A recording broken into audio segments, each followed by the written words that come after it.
tiga. Manega.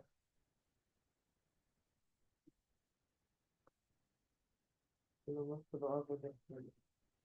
Aku itu. Apakah suku? Lalu untuk mana itu? Oh, ini ono border apa?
Selamat pagi, Prof. Uut.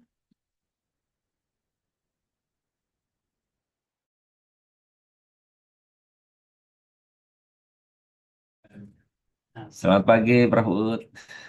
Selamat pagi.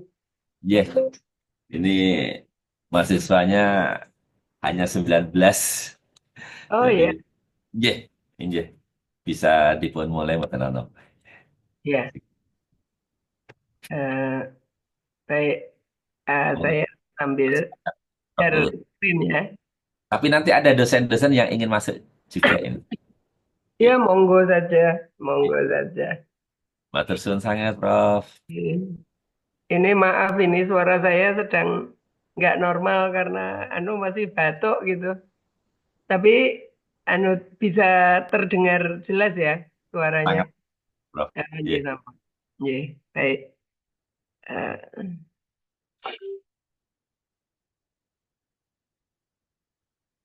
hmm.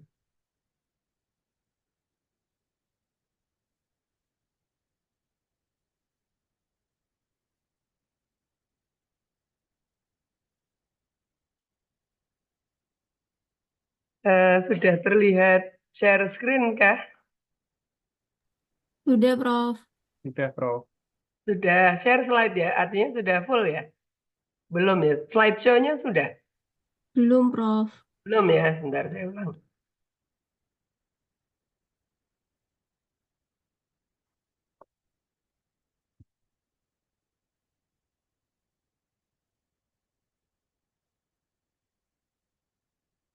Sudah, Prof. Sudah ya? Oke. Ya, baik. Kita mulai ya. Selamat pagi. Assalamualaikum warahmatullahi wabarakatuh. Mudah-mudahan suara saya jelas, terdengar. Meskipun ini bukan suara saya biasanya, karena masih batuk ya. Em, Ya, saya Adi Utarini. Kalau sehari-hari di kantor, sering dipanggil dengan Bu Uut. Em, saya di Departemen Kebijakan dan Manajemen Kesehatan. Jadi di gedung IKM yang lama di lantai 2. Tapi selain itu saya beberapa tahun ini juga menjadi ketua program studi untuk program studi S3 di FKKMK. Em, Iya, saya senang sekali ketika diminta untuk berbagi ya, berbagi memberikan kuliah mengenai penelitian kualitatif di bidang eh, secara umum pelayanan kesehatan.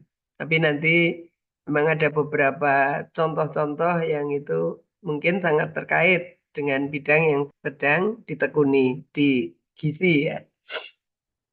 Nah, Eh, di kuliah yang pertama ini mungkin saya akan menekankan pada beberapa hal ya. Nah, ini yang pertama adalah kita bahas mengenai penelitian kualitatif. Terutama kadang-kadang orang mendengar penelitian kualitatif itu punya punya persepsi tertentu gitu. Yang secara umum gitu ya, biasanya orang agak skeptis gitu. Wah, kok kualitatif? Subjeknya berapa gitu ya? Subjeknya 20. Terus hasilnya kok cuma cerita-cerita gitu. Apa ya bisa dipercaya ya? Nah, kadang-kadang kita kita berangkat dengan pandangan seperti itu. Tapi makin lama dengan berkembangnya berbagai metode penelitian, memang cara penelitian itu juga berkembang. Hal ini makin bisa dan banyak digunakan, dipraktekkan, ya sampai dengan dipublikasi di jurnal-jurnal yang reputasinya juga bagus.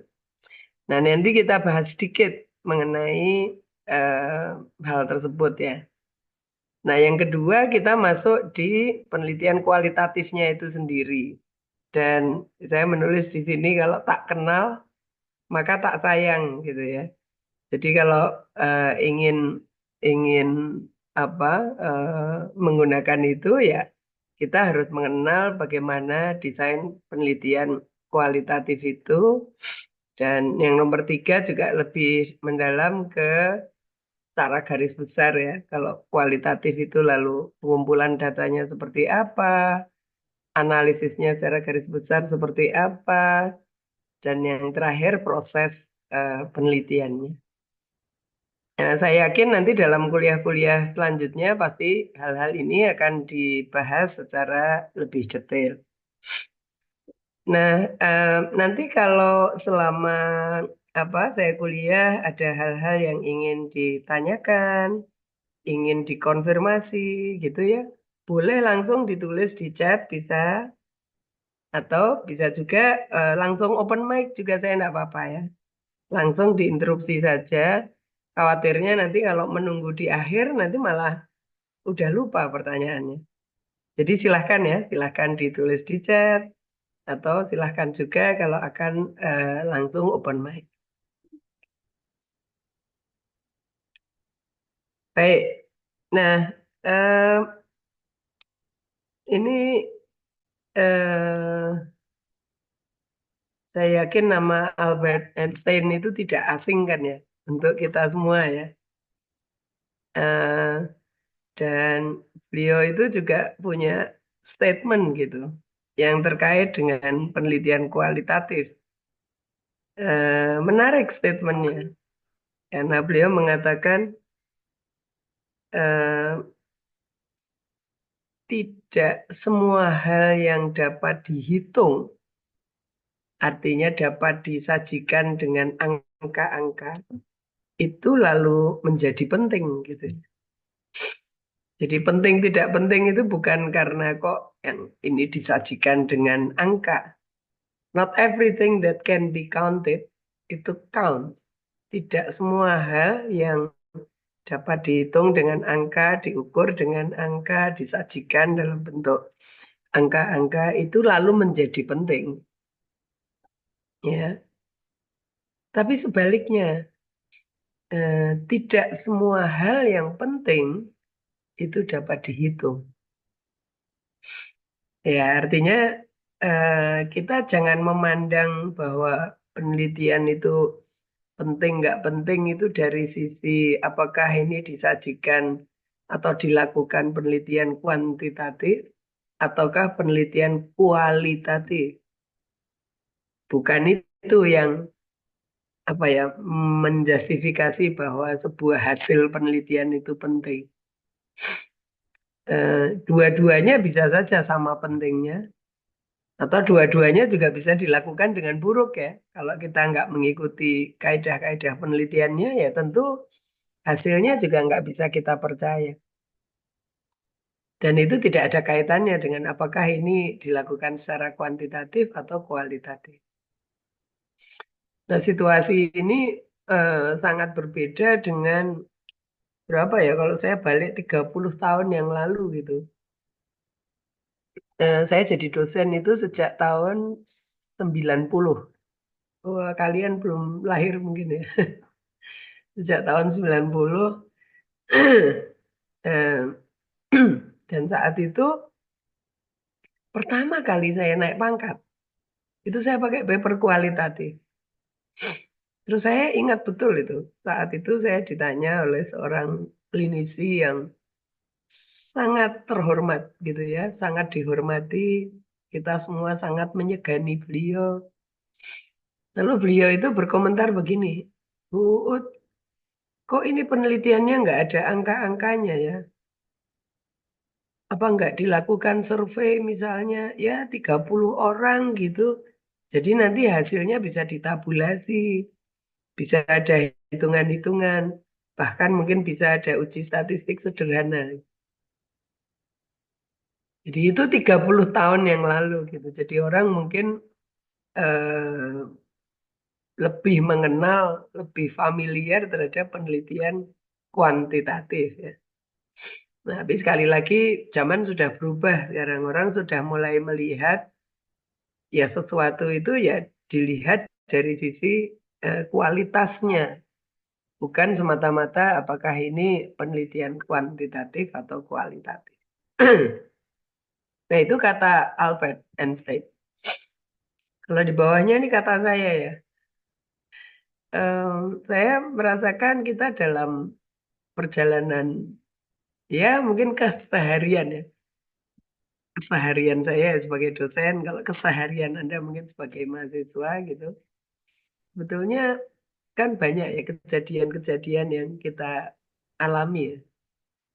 Dan ketika kita mengalami suatu kejadian itu sebetulnya reaksi alamiah kita itu adalah mungkin kita merenung ya. Merenung lalu Ya, mungkin kita bertanya gitu dalam hati, kenapa ya kok saya mengalami ini gitu. Misalnya yang sederhana saja. Hmm, saya itu mungkin dari SMA Anda merasa Anda sangat resourceful gitu ya, sangat sangat kapasitasnya sangat baik gitu. Tapi terus ketika mahasiswa gitu ya, ujian gitu lalu, waduh, kok nilai saya tidak sesuai dengan harapan ya. Ya, itu mesti pertama kali reaksi kita adalah ya kita berusaha untuk merenung kan ya. Kenapa begitu ya? Ya. Nah, eh, banyak hal yang kita lihat juga seperti itu ya. Bidang gizi itu sekarang menjadi bidang yang wah sangat primadona ini. Karena di mana-mana orang ngomongin stunting, di mana-mana kita membicarakan itu makan gratis gitu ya. Wah, ini bidang yang sedang sedang menjadi sorotan nih.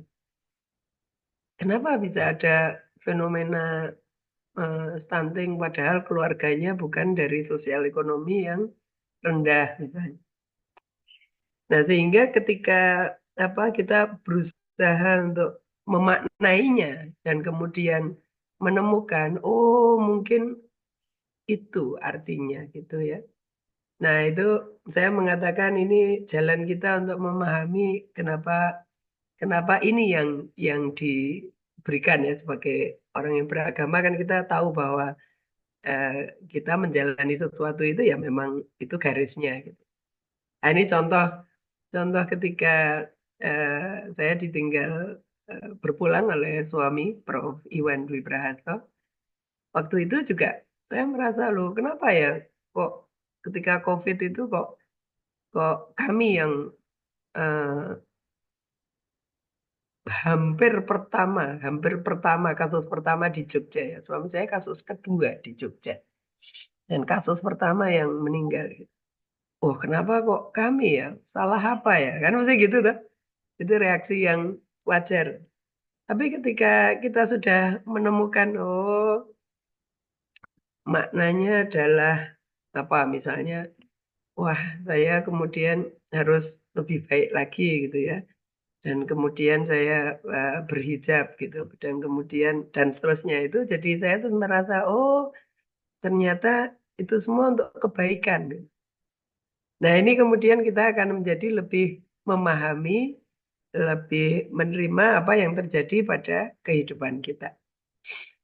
Eh, di dalam bidang gizi ya misalnya ya, ini paper tentang secondary school children. Ini anak-anak SMP, SMP ya. SMP ketika mereka digali mengenai knowledge tentang nutrition dan dietary habits. Kita tahu bahwa dietary habits itu mungkin SMP pun mungkin itu sudah terbentuk ya. SD pun saya kira itu sudah mulai terbentuk tuh persepsi-persepsi dan dietary habits. Kalau kita sekarang selalu diberi saran ya, edukasi, makan buah itu sehari berapa kali ya? Idealnya berapa kali kita mengkonsumsi buah itu? Berapa? Buah sayur itu 3 porsi sama 5 porsi ya lupa saya sehari.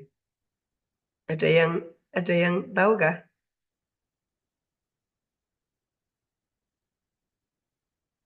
Merespon di chat juga boleh.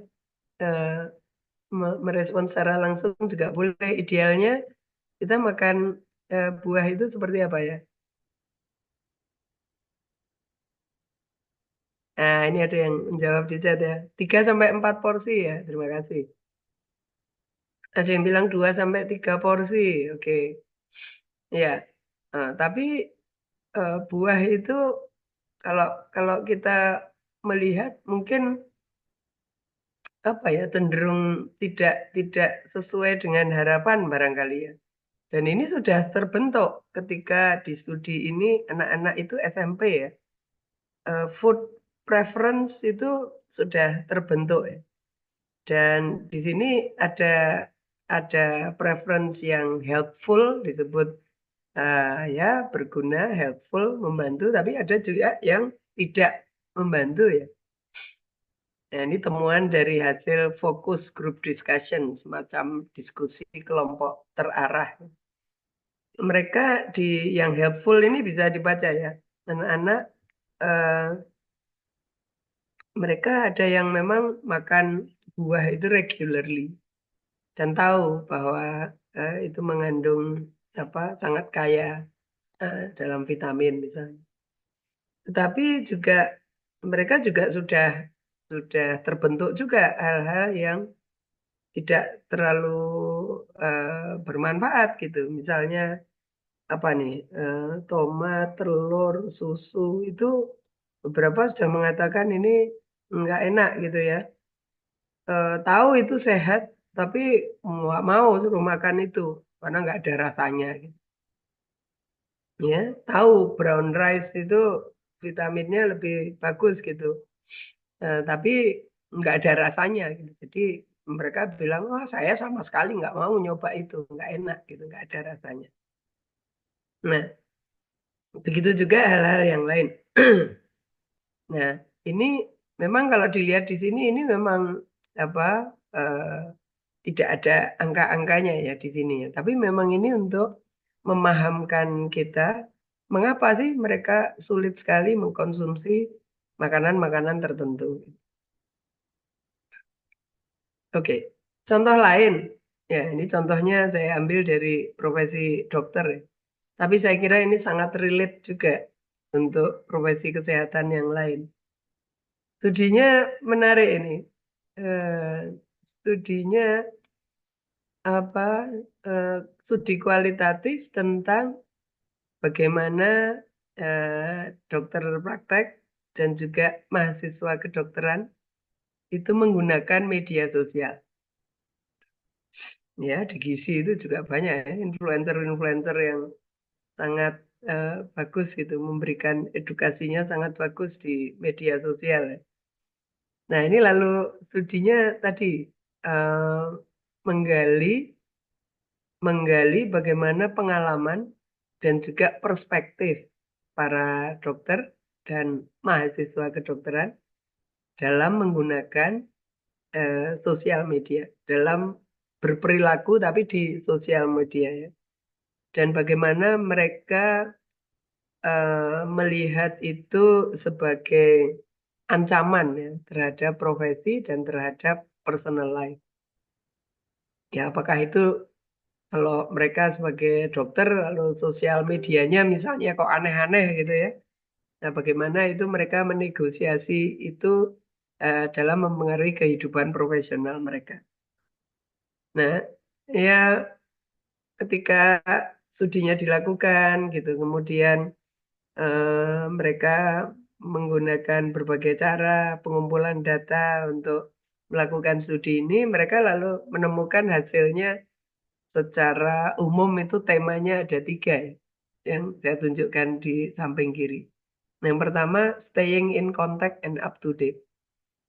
Ya, mereka ingin nggak mau ketinggalan gitu ya. Ada istilah anak sekarang itu apa ya? FOMO kali ya, fear of missing out. Jadi mereka bilang, wah kalau sampai saya nggak punya Facebook atau saya nggak punya Instagram, itu saya pasti ketinggalan gitu. Saya pasti nggak bisa apa ya, saya akan kehilangan kontak dengan orang-orang tertentu yang mereka sangat aktif gitu di Facebook atau di Instagram. Ya, sekalipun mungkin ini hanya komentar-komentar pendek gitu ya, superficial relationship ya.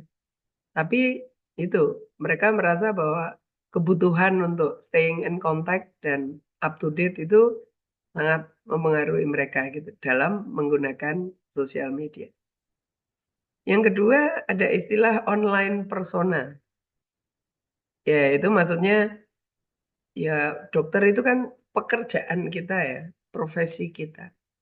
Tapi dalam satu hari kan ya kita mengerjakan profesi kita itu juga ada waktunya ya. Jadi kita nggak bisa kok harus dituntut apa berperilaku sebagai dokter all the time. Gitu ya. Kita juga butuh liburan misalnya. Kita juga butuh waktu-waktu untuk menjadi diri kita sendiri gitu. Jadi ya alasannya adalah ya dokter nggak bisa jadi dokter di seluruh waktu ya. Kita juga ingin ada waktu yang kita menjadi manusia biasa gitu dan lalu ya berinteraksi di sosial media.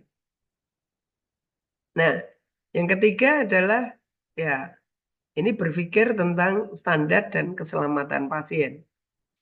Nah, kalau di sini eh, ini betul-betul dia mengatakan at all time itu ya kita harus berhati-hati menggunakan sosial media.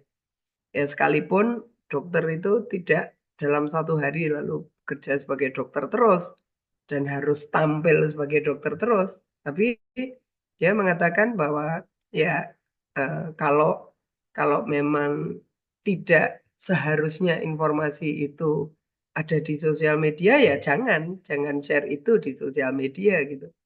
Karena itu bisa harm, bisa apa ya mencelakai gitu ya kehidupan profesimu, keluarga dan bahkan pasien-pasienmu. Nah, ini hal-hal seperti ini apa ya kalau kalau memang sifatnya kita ingin menggali begitu maka penelitian kualitatif lah yang cocok untuk digunakan. Nanti kita akan melihat ya kapan dan bagaimana pertanyaan-pertanyaan yang itu cocok untuk riset kualitatif.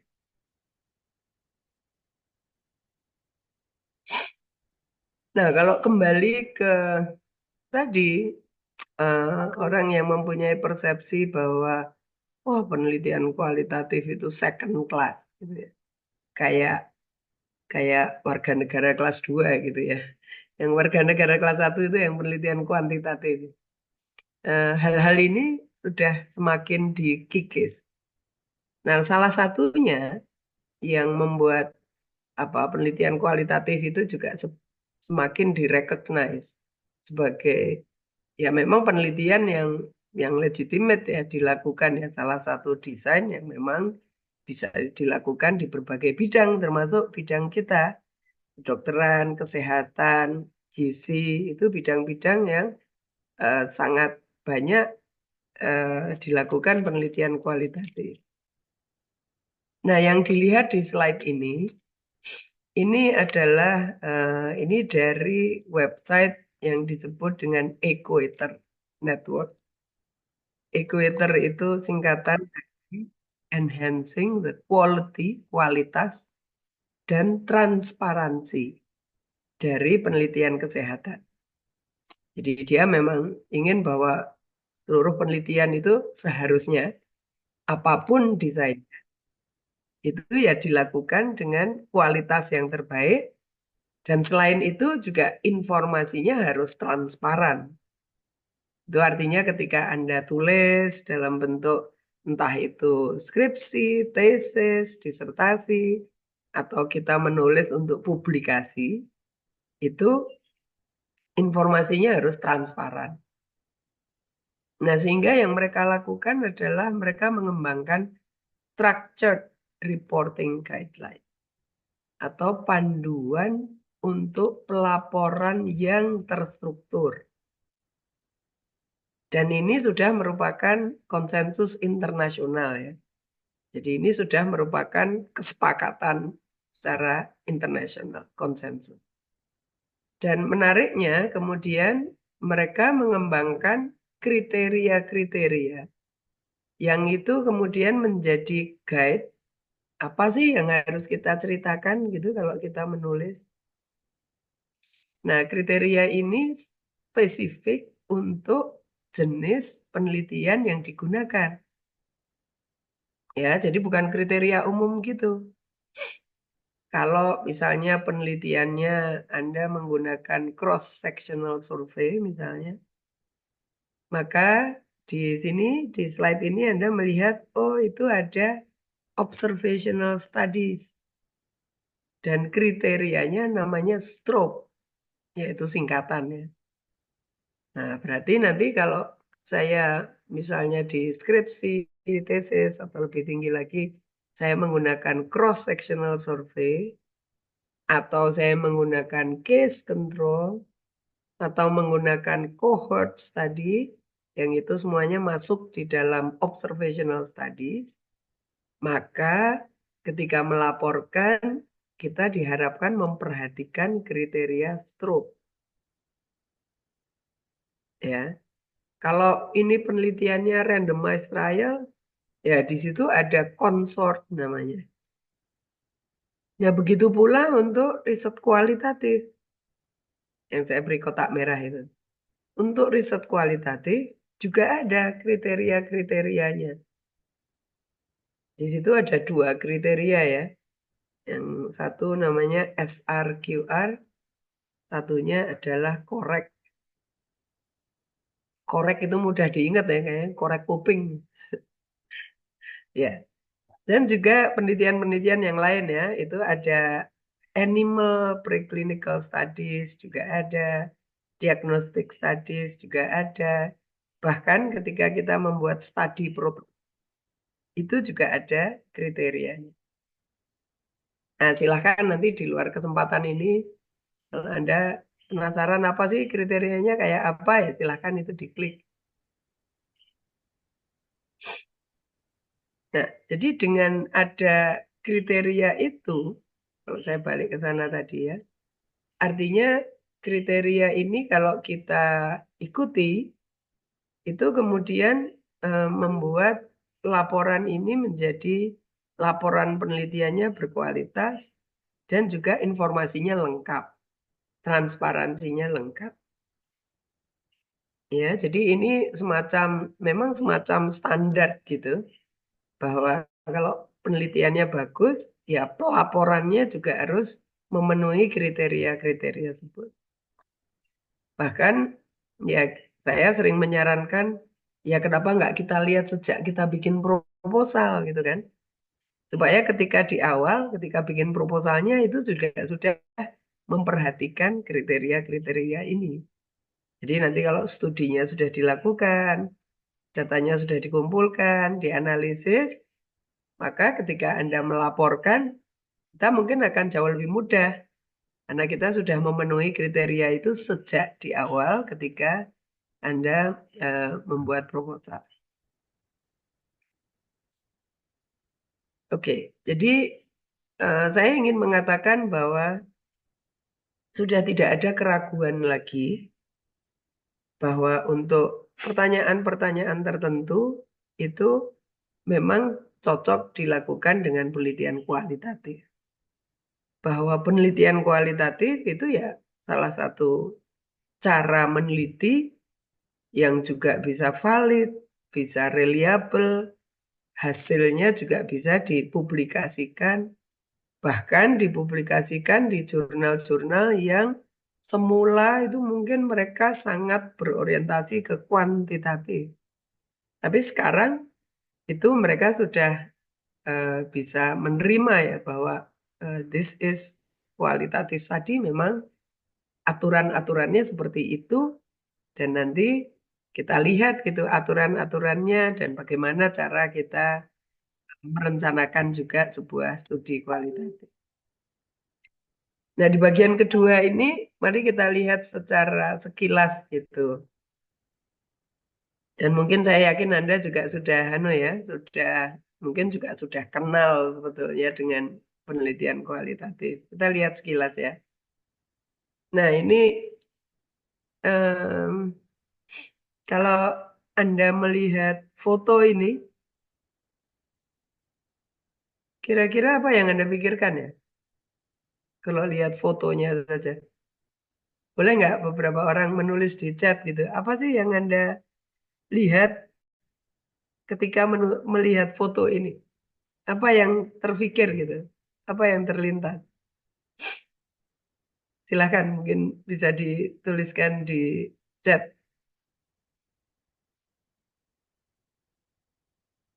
Banyak nyamuk, Prof. Ya, makanya harus pakai kelambu ya. Banyak nyamuk. Eh, di tempat tersebut banyak nyamuknya gitu. Ya, kita sudah berpikir, wah ini mesti kelambu berarti ada banyak nyamuknya. Banyak gigitan nyamuk, oh, nyamuk apa gitu ya. Oh ya, kelambu itu dipakainya untuk malaria. Jadi mungkin di area itu, tempat tinggal itu banyak yang kena gigitan nyamuk malaria. Lingkungan tempat tinggalnya merupakan daerah yang lembab sehingga banyak nyamuk. Ya pikiran kita langsung ke sana ya. Terus kalau di rumah itu, ini kan di rumah ya, itu sudah ada kelambunya, itu pikiran kita terhadap keluarga itu gimana?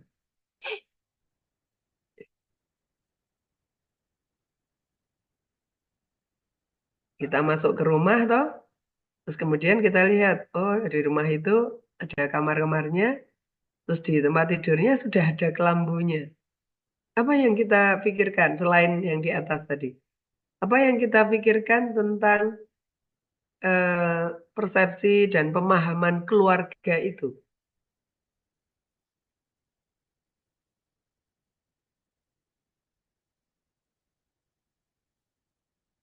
Silakan dituliskan. Nah,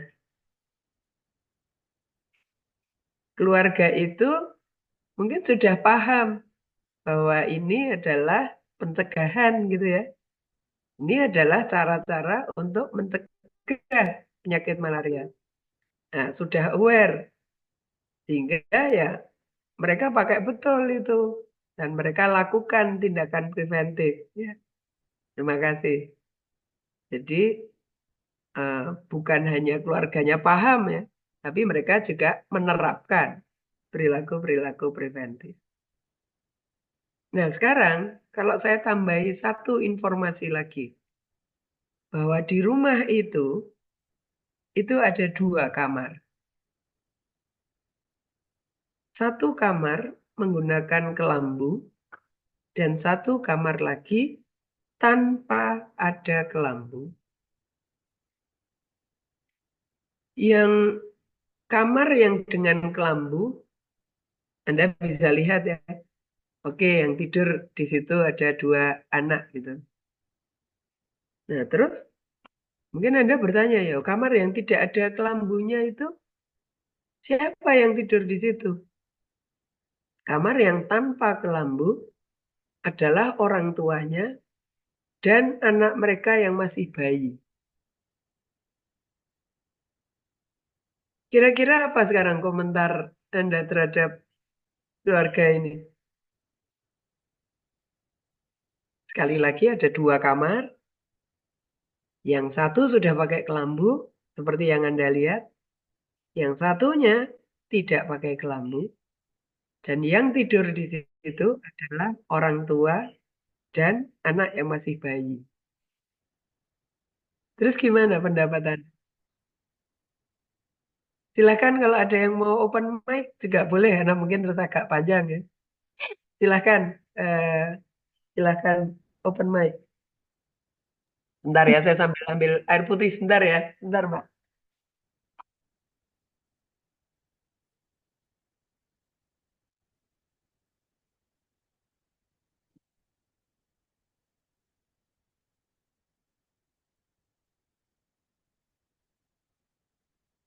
Ya, silahkan. Tadi Mbak Divara Hanafania yang udah Ini open. Prof.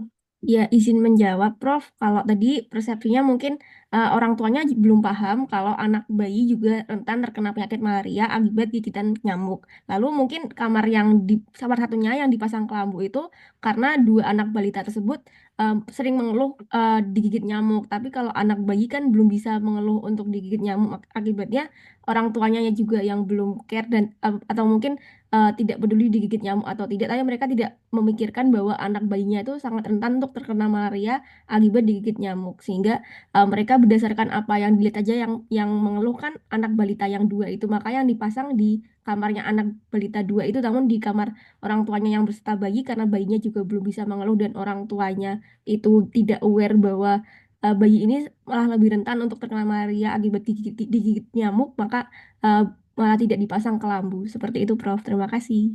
Ya. Jadi lalu anu ya, jadi lebih kaya nih artinya ya. Yang tadinya kita berpikir bahwa, wow, semuanya udah paham gitu. Oh, ternyata loh kok gitu ya. Ya, ini kemudian agak sedikit berubah. Boleh nggak ada pendapat satu lagi? Open mic silahkan. Saya izin berpendapat, Prof. Silakan. Mungkin dalam keluarga itu eh, persepsinya mengenai penyakit malaria itu hanya menyerang anak-anak kecil saja, sehingga atau orang dewasa ataupun bayi itu kemungkinan eh, tidak dapat terserang. Mungkin persepsinya seperti itu. Jadi kembali ke usia-usia yang rentan ya. Mungkin kalau bayi sama dewasa itu enggak ya. Sudah tidak rentan terhadap penyakit malaria sehingga mereka merasa nggak perlu pakai kelambu. Nah, ini memang cerita lama ya ketika saya dulu S3, saya meneliti di daerah Jepara. Jepara itu di Jawa Tengah dan Jepara ini sangat terkenal dengan ekspor kayu ya, ekspor furniture. Itu sangat terkenal Jepara. Sehingga Jepara ini unik memang eh, secara umum masyarakatnya sosial ekonominya sangat baik gitu ya. Tetapi pendidikannya tidak mengikuti gitu. Jadi pendidikannya ya biasa-biasa saja, cenderung rendah. Tetapi memang secara sosial ekonomi sangat tinggi. Kalau saya pergi ke desa-desa gitu ya saat itu ya sudah belusuan gitu. Saya mudah menemukan rumah-rumah yang mewah gitu ya, dengan desain rumah yang sangat bagus. Itu banyak kita jumpai. Saat itu juga mereka sering cerita kalau kloter haji itu paling banyak itu di Jepara gitu ya. Ya itu mengisyaratkan bahwa sosial ekonomi sangat baik. Nah, apa yang saya temukan saat itu itu agak mirip seperti ini ya. Tapi yang pakai kelambu itu anak yang sekolah. Udah sekolah dia kelas 2 atau kelas 3 SD. Nah, awalnya waktu saya mau interview ibunya, terus saya lihat kelambu, saya tuh juga udah GR gitu. Saya GR-nya kan merasa, oh keluarga ini udah ngerti nih. Ya paling nanti hasil interviewnya mengarah ke sana lah kan gitu. Karena udah pakai kelambu kok. Tapi kemudian lihat kamar satunya loh kok nggak ada ya. Apa nih yang membuat dia pakai kelambu kok nggak dipakai di dua-duanya. Lalu berceritalah ibu itu. Ibu itu cerita suatu saat dia dipanggil oleh sekolah. Lalu dia diberitahu oleh gurunya, anakmu itu kalau di sekolah itu sering tidur, tertidur. Gitu ya, beberapa kali kejadian dia selalu tertidur. Nah, lalu eh, ditanya atau si anak, kamu selalu ketiduran gitu ya. Dia alasannya, iya kalau malam nggak bisa tidur. Loh kenapa kok nggak bisa tidur? Garuk-garuk, banyak nyamuk gitu ya. Oh gitu. Nah terus ibunya, ya jadi biar dia nggak ketiduran lagi ya udah, biar nggak garuk-garuk, tidurnya bisa nyenyak, saya pasangin kelambu. Oke. Nah, terus saya tanya, lah ibu, anak yang satunya, kamar satunya kok nggak dipasangi kelambu? Dia jawabannya, ah biar aja, kan dia belum sekolah. Kalau dia tidur ya tidur di rumah ya nggak apa-apa, gitu ya. Ya biar aja dia tidur. Jadi ternyata yang ada di kepala kita bahwa kita itu kan yang ada di yang kita tahu itu begitu kelambu, nyamuk, malaria kan gitu ya. Itu penyebab malaria. Di ternyata di mereka enggak. Ya kelambu itu gigitan nyamuk lalu berhenti di situ. Jadi tidak ada pemahaman dari kemudian nyamuk ini membawa penyakit malaria gitu. Jadi ya sekedar untuk mengurangi gigitan, sekedar biar nggak garuk-garuk, jadi tidurnya nyenyak, nggak dipanggil lagi sama gurunya gitu di sekolah, orang tua ini. Ya. Nah, makna-makna seperti ini kan yang perlu kita pahami ya. Termasuk kalau saya ngobrol dengan puskesmasnya waktu itu, pimpin dokter puskesmasnya, stafnya, itu mereka selalu mengatakan, Bu, di sini tuh pencegahan itu nggak ada artinya, nggak percaya mereka bahwa sesuatu itu bisa dicegah. Nah, terus saya juga, loh kok Bapak bisa nyimpulkan gitu gimana? Iya, kalau saya nyemprot gitu ya, dinding rumah saya semprot gitu, nanti kadang-kadang mereka itu marah-marah. Bahkan kadang-kadang kita mau masuk rumah aja nggak boleh. Nah, kenapa kok gitu? Mereka nggak suka baunya. Nggak suka baunya, terus mereka bilang, cat rumah saya ini putih bersih. Setelah disemprot, nanti warnanya lalu agak kusam gitu ya menurut mereka. Nah, jadi terus apa yang mereka lakukan, Pak? Jadi kalau kita sudah masuk ke rumah disemprot, nanti begitu kita pulang, itu dicuci itu dindingnya, dianu pakai air sabun. Oh gitu. Nah, terus cerita lagi dokter ya. Kalau di malaria itu kan ada program yang kita apa menyebar ikan kepala timah gitu. Ini ikan yang memakan jentik nyamuk. Gitu. Nah, terus dokternya cerita lagi. Kalau saya nyebar ikan itu, Bu, nanti begitu saya jalan ke sungai, saya tuh diikuti cewek-cewek gitu, ibu-ibu muda. Nah, mereka ngapain ngikuti? Mereka tuh udah bawa kayak kain gitu. Terus saya masih belum mudeng kan. Terus ya habis itu ikannya tuh di anu apa buat ngambil ikan itu. Lalu ya ikan itu dikonsumsi atau mereka jual ke pasar. Jadi pencegahan itu nggak ada di dalam benak mereka. Ini kita gali lagi apa ya betul seperti itu. Dan lalu mereka kemudian ya di sini nih malaria itu biasa kok Bu. Nggak dianggap sebagai penyakit yang istimewa yang memerlukan perhatian, memerlukan pencegahan. Lalu mereka bilang malaria itu giliran aja kok Bu. Minggu ini si A yang sakit, nanti minggu depan tetangga yang lain lagi mereka sakit. Ya kayak giliran itu loh Bu. Terus saya nanya, lah siapa yang gilir gitu kan? Mereka jawabannya, ya digilir sama Gusti Allah. Waduh, kalau persepsinya seperti itu kan lalu, wah ya pencegahan itu nggak ada tempat untuk pencegahan. Karena lalu mereka berpikir, ya siapa tuh yang bisa mencegah kehendaknya Gusti Allah? Nggak ada. Ya, jadi ini apa ya, indahnya penelitian kualitatif, itu lalu kita bisa memahami mengapa masyarakat berperilaku seperti itu. Dan ini penting kita tahu persis tentang hal itu. Supaya apa? Supaya nanti kalau misalnya kita merencanakan edukasi dengan berbagai strategi, itu edukasinya bisa tepat gitu ya. Ya kalau enggak nanti enggak pas edukasinya ya mereka juga enggak enggak ambil pusing ya dengan edukasi-edukasi itu. Ya, jadi ini ya ilustrasi mengenai penelitian kualitatif dan juga bagaimana kita kemudian memaknai dan dari situ kemudian kita memanfaatkan untuk misalnya kalau kita akan melakukan intervensi kesehatan masyarakat. Nah, ini contoh lain. Ini adalah penyakit TB ya, tuberkulosis. Tuberkulosis itu penting banget untuk Indonesia. Dimanapun Anda bekerja, mungkin Anda akan ketemu ini. Eh, saya nggak tahu 2024 Indonesia posisinya keberapa ya.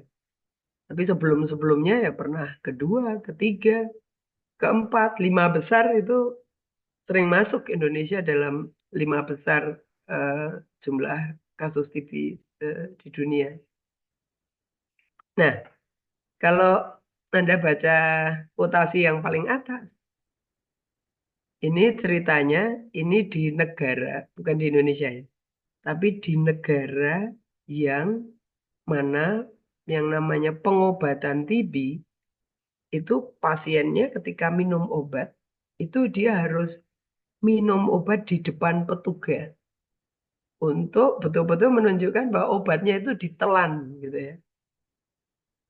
Jadi ini berbeda dengan kalau di Indonesia ya. Kalau di Indonesia itu ada pengawas minum obat, tapi pengawasnya itu bisa keluarga, gitu ya. Jadi keluarganya lah yang memastikan bahwa pasien itu minum obat.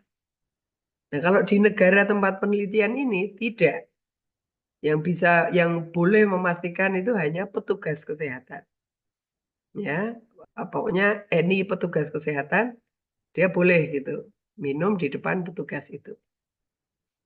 Nah, dalam interview ini salah satu pasiennya itu mengatakan, saya itu berusaha menjelaskan for them ke petugas kesehatan bahwa di rumah itu saya satu-satunya yang bekerja. Jadi ini partisipannya laki-laki 24 tahun ya. Saya itu satu-satunya yang bekerja di keluarga saya. Jadi kalau saya harus tiap hari itu harus pergi minum obat di depan petugas kesehatan, dia bilang, I cannot go every morning. Saya nggak bisa setiap hari harus pergi ke petugas pelayanan kesehatan, kemudian minum obat di depannya, saya nggak bisa.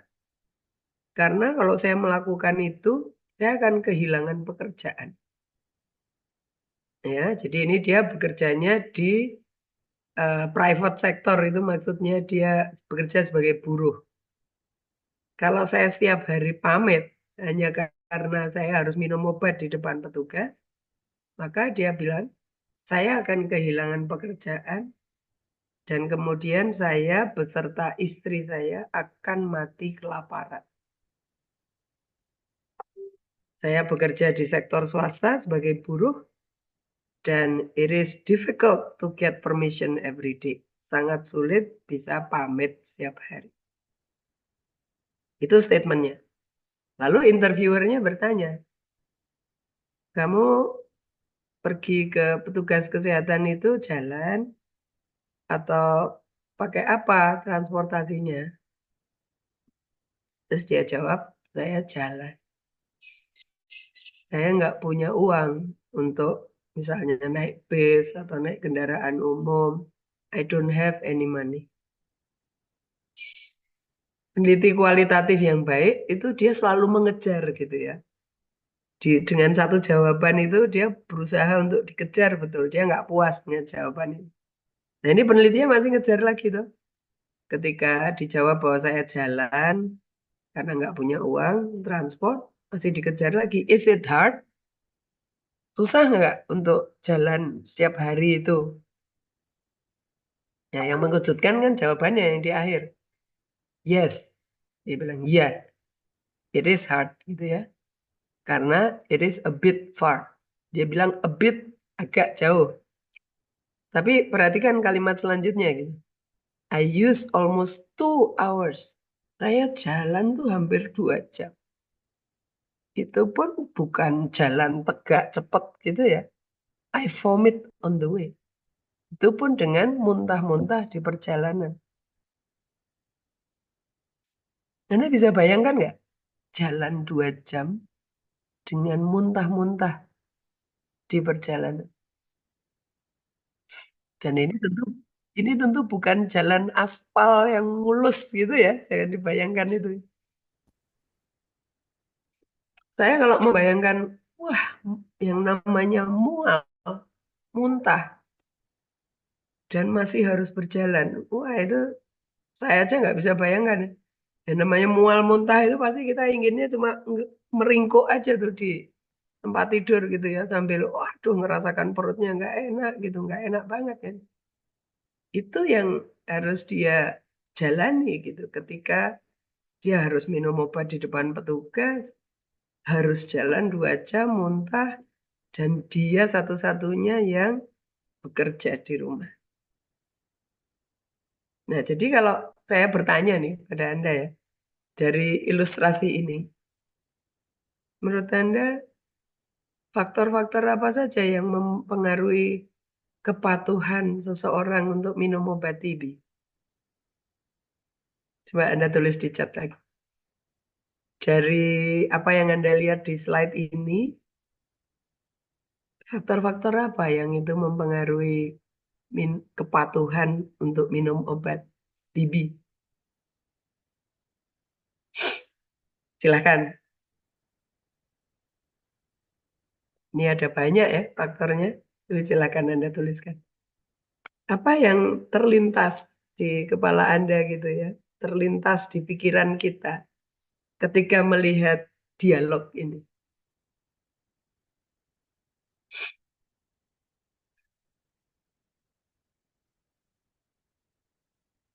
Ya, saya tunggu dulu sampai beberapa komentar muncul ya. Ini sudah mulai muncul. Silakan. Sampai saya minum juga.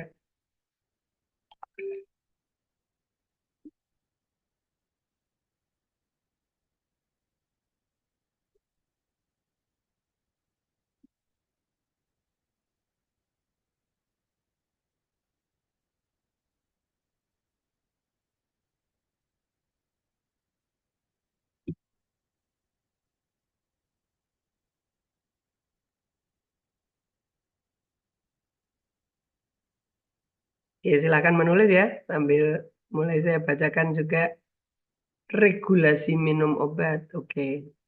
Mungkin Anda berpikir regulasi minum obatnya kok harus di depan petugas ya. Itu kan terlalu ketat. Apalagi kalau pelayanan kesehatannya aksesnya masih sulit, ya tadi implikasinya terus harus jalan 2 jam gitu kan ribet banget. Jadi mungkin regulasinya nih eh, yang berpengaruh. Oke. Sarana transportasi ya. Andaikan pun jauh, tapi mungkin tersedia sarana transport yang publik dan itu terjangkau gitu ya murah, ya mungkin akan lebih cepat gitu waktu tempuhnya untuk minum obat di depan petugas lalu dia bisa kembali lagi bekerja gitu ya, nggak harus pamit transport yang tidak memadai. Kondisi sosial ekonomi keluarga yang rendah. Ya, Anda bayangkan loh, dia dihadapkan pada situasi dia sembuh tapi istrinya mati kelaparan. Atau mungkin dia dan istrinya mati kelaparan, jadi nggak jadi sembuh ya kan. Ya mungkin dia akan pilih ya yang mati saya aja mungkin gitu ya. Tapi istri saya jangan jangan mati. Jadi dia pilih tetap bisa bekerja gitu. Kondisi sosial ekonomi. Akses menuju lokasi. Ya, aksesnya sulit ini. Oke. Kondisi sosial ekonomi. Oke.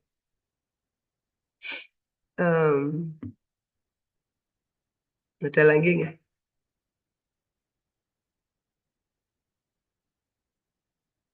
Bagaimana dengan social support ya? Kalau di sini, kalau kita bandingkan dengan anu ya, misalnya kita bandingkan dengan kematian ibu ya, ibu hamil karena persalinan itu di situ ada salah satu intervensinya adalah social support. Kalau ada ibu hamil yang mau persalinan gitu, itu ketika ada perdarahan misalnya, kemudian kita eh, mobilisasi siapa masyarakat yang punya mobil dan kemudian bisa membawa ibu ini ke rumah sakit. Nah di sini terlihat bahwa ini kayaknya kok orang ini ya ketika nggak bisa mengakses public transport ya lalu dia jalan. Dia jalan itu artinya, oh berarti ya nggak ada ya mekanisme social support di komunitasnya gitu. Ya nggak ada yang terus bisa nganterin, ya, ngalahi mengantarkan dia itu sepertinya juga nggak ada social supportnya tidak ada. Ya, betul. Good. Jadi implikasinya apa? Implikasinya adalah kadang-kadang kita sebagai petugas kesehatan itu terlalu cepat berpikir bahwa kalau seseorang nggak minum obat atau nggak melakukan apa yang disarankan, itu berarti mereka itu bodoh gitu, nggak ngerti gitu. Jadi kalau orang nggak minum obat itu mungkin kita pikirannya, oh pasiennya ini nggak ngerti bahwa TB itu nular, bahwa dia bisa membahayakan keluarganya, kok malah nggak minum obat. Jadi kita berpikirnya ke faktor edukasi, faktor knowledge gitu ya. Padahal, dan kalau kita berpikirnya edukasi knowledge kan lalu apa? Reaksi spontan kita ya kemudian kita berusaha, ini loh Pak, menjelaskan TB itu gini, gini, gini, gini gitu ya. Terus kenapa obat itu harus diminum, mungkin kita jelaskan berulang kali. Dan itu lalu tidak make sense untuk mereka. Doesn't make sense. Karena bukan itu yang mereka hadapi gitu ya. Yang mereka hadapi adalah yang tadi dituliskan. Persoalan nggak ada jalan yang bagus, nggak ada transportnya, nggak ada public transport, nggak ada masyarakat yang peduli gitu ya. Nggak punya uang mereka, jadi mereka harus bekerja gitu ya. Nggak bisa pamit, itu buruh kantor private sektornya itu juga nggak ngerti bahwa kalau orang ini masuk terus itu malah bisa nularkan ke yang lain gitu ya. Jadi sektor private-nya juga tidak memahami itu. Harusnya kalau mereka paham kan malah sudah di rumah aja gitu. Nah, apakah faktor-faktor ini hal-hal yang bisa diintervensi oleh kita sebagai tenaga kesehatan? Sosial ekonomi, akses jalan, akses pelayanan kesehatan. Mungkin sulit ya untuk kita bisa membantu mengatasi itu. Ini yang bisa membantu kan ya PU gitu ya, atau masyarakat yang bisa membantu gitu. Atau itu private sektornya. Tapi kalau sebagai tenaga kesehatan yang kita mungkin bekerja di puskesmas atau ini, ya ini bukan intervensi edukasi yang dibutuhkan. Nah sehingga meaningsnya adalah bahwa barriernya untuk TB treatment itu barrier yang kompleks dan perlu penanganan yang multisektor. Sektor kesehatan mungkin tidak bisa berbuat banyak. Karena tadi barrier-barriernya seperti itu. Nah, sekali lagi insight seperti ini, pemahaman seperti ini, itu kemudian menjadi sangat diperkaya ketika kita melakukan penelitian kualitatif. Dan salah satu ciri penelitian kualitatif yang berhasil itu adalah ketika kita merasa surprise dengan apa yang dikemukakan. Kita merasa bahwa hal-hal itu tadinya nggak ada di pikiran kita. Seperti itu. Tapi ternyata setelah menggali, ya that's the reality gitu yang dihadapi oleh pasien-pasien TB. Jadi ini apa ya insight yang bisa kita peroleh ketika kemudian kita melakukan penelitian kualitatif. Nah, sekarang dalam melakukan penelitian kualitatif itu cara pandang kita seperti apa? Anda mungkin secara umum sudah memahami bahwa kualitatif itu biasanya subjeknya nggak banyak gitu ya. Cara pengumpulan datanya dengan ngobrol, atau dengan diskusi, atau pengamatan-pengamatan. Nah, di sini pertanyaannya adalah kenapa kok seperti itu gitu? Kenapa penelitian kualitatif dilakukan dengan cara seperti itu? Paradigmanya kayak apa sih? Kok kemudian cara melakukan risetnya seperti itu? Nah, kalau kita lihat memang paradigma kualitatif dan kuantitatif itu memang sangat berbeda, bahkan bertolak belakang gitu ya. Paradigma kualitatif atau saya menyebut naturalistik, natural asal katanya, itu memandang bahwa berbagai kenyataan itu bersifat multiple truth. bahwa kebenaran itu bukan hanya tunggal. Misalnya tadi yang TB itu ya, bahwa penyebabnya itu ya multiple truth gitu. Ada faktor sosial ekonominya, ada faktor akses jalan, akses pelayanan kesehatan, lack of social support gitu ya, social economy factors gitu. Itu semua adalah kebenaran-kebenaran yang diungkap melalui penelitian kualitatif. Sangat berbeda dengan kalau kita melakukan penelitian kuantitatif. Anda ujian statistik gitu ya misalnya. Nggak ada kok jawaban itu multiple answer itu nggak ada. Kalau ujian statistik itu ya jawabannya ketemunya harus itu gitu. Di luar itu berarti apa? Salah, tidak benar. Jadi nggak bisa ada multiple answers kalau kita melakukan penelitian kuantitatif. Nah ini sangat berbeda dengan kualitatif, memang menggali kok. Kalau menggali itu kemudian ya kita bisa ketemu beberapa hal ya. Dan ya lalu nggak bisa dikatakan ini yang benar itu yang nggak benar itu enggak. Tapi itulah berbagai terus kebenaran yang kita gali, yang kita peroleh gitu. Nah untuk menggali kebenaran itu, kan kita melakukannya dengan cara tadi ngobrol ya. Ngobrol itu wawancara, FGD atau observasi. Nah pertanyaannya, gimana caranya supaya orang itu terbuka, mau bercerita yang sesungguhnya ke kita? Kira-kira apa nih yang diperlukan supaya orang itu mau bercerita apa adanya ke kita? Yang kita perlukan adalah bahwa hubungan antara peneliti dan yang diteliti itu ya terbangun sebuah kepercayaan gitu ya. Ada hubungan yang baik, ada hubungan yang erat, dan mereka saling percaya gitu. Sehingga tadi pasiennya juga mau bercerita apa adanya. Nah, hubungan ini tentu dibangunnya tidak bisa spontan lalu mereka percaya gitu ya. Nggak bisa begitu juga ya. Jadi ini sesuatu yang butuh investasi waktu untuk lama-lama relationship-nya memang bisa close relationship antara peneliti dengan yang diteliti. Jadi kedekatan hubungan itu sangat diperlukan pada penelitian kualitatif.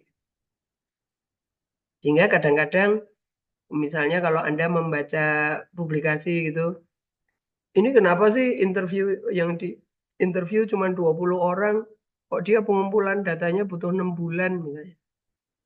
Kan 20 orang itu kalau sehari dua, 10 hari selesai dong. Gitu ya. Kenapa harus 6 bulan?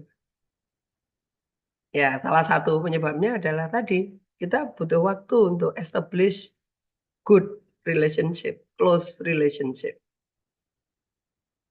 Saya misalnya, keseharian saya di Departemen Kebijakan Manajemen Kesehatan ya. Saya banyak berinteraksi dengan, kalau S2 ya S2-nya yang kebijakan dan manajemen kesehatan.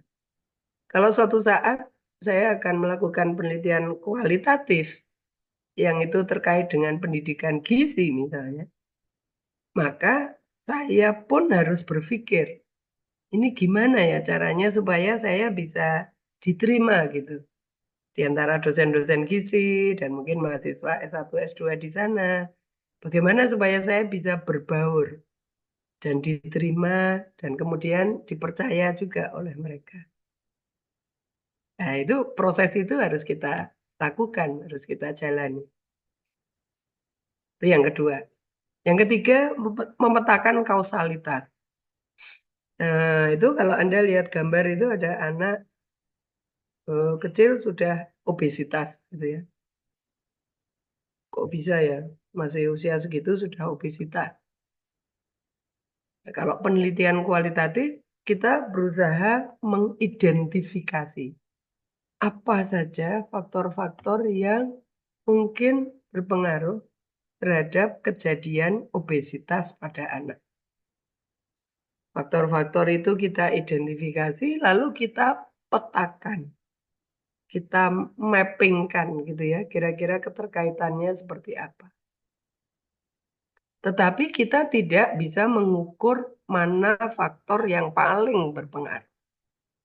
Itu tidak bisa kita ukur, kecuali kalau kemudian kita melakukan penelitian kuantitatif. Karena kalau sudah bicara mana faktor risiko yang menjadi determinan yang paling kuat gitu, ya berarti kita memang harus melakukan penelitian kuantitatif.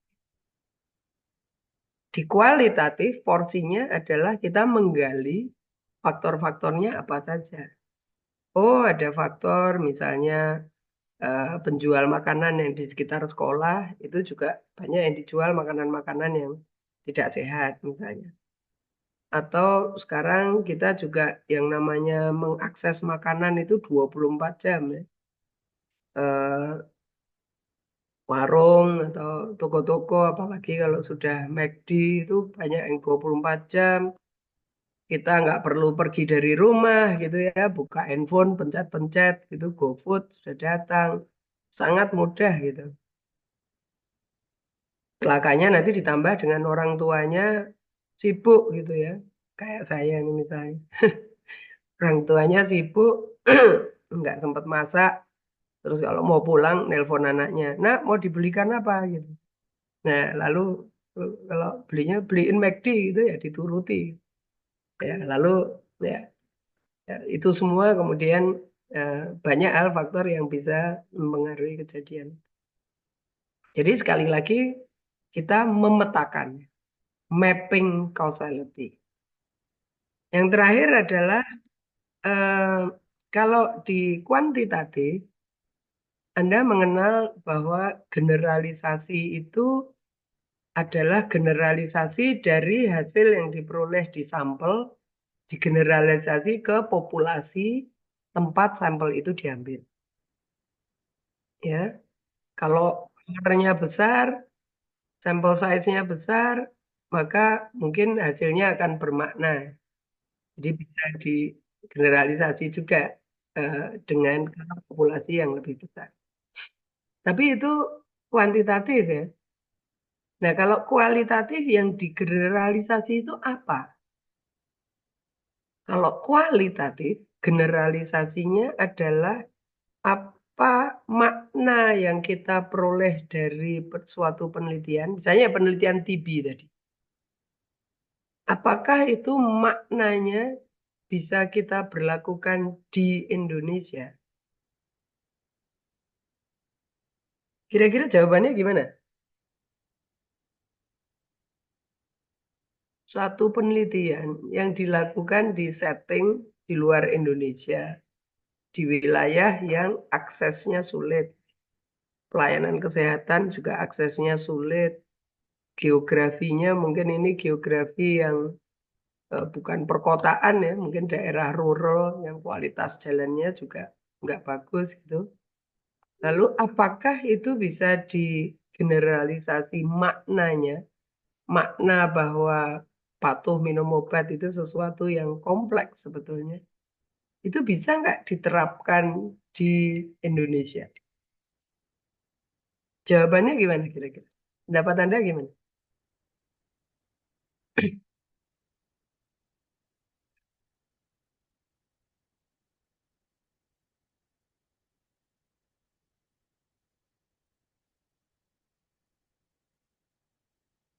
Kalau diterapkan, kalau ingin diterapkan, harus ada penyelesaian dengan kondisi di Indonesia.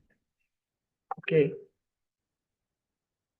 Ada lagi kah yang ingin berpendapat?